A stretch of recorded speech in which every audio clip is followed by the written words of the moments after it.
Hi అండి, ఎలా ఉన్నారు? నేను మీ ఒంగోలు అమ్మాయిని. ముందుగా అందరికీ శ్రీరామనవమి శుభాకాంక్షలు. శ్రీరామనవమి అంటే మనకి ముందుగా గుర్తొచ్చేది పానకం, వడపప్పు.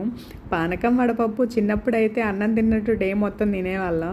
కానీ ఇప్పుడు పెద్దవాళ్ళం అయిపోయాం కదా, ఏదో ఫార్మాలిటీకి ఏదో కొంచెం ట్రై చేస్తూ ఉన్నాం.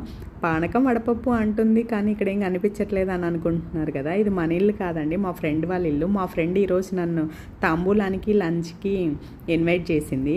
మా ఫ్రెండ్ చూసారా దేవుళ్ళని ఎంత చక్కగా అలంకరించిందో. అక్కడ శివుడు కూడా ఉన్నాడు, శివలింగం. 365 డేస్ తను శివుడికి అభిషేకం చేస్తుంది. కింద చూడండి అమ్మవారిని కూడా ఎంత చక్కగా అలంకరించిందో. లీఫ్ మీద అమ్మవారిని డ్రా చేసింది. చాలా బాగుంది, నాకైతే చాలా బాగా అనిపించింది.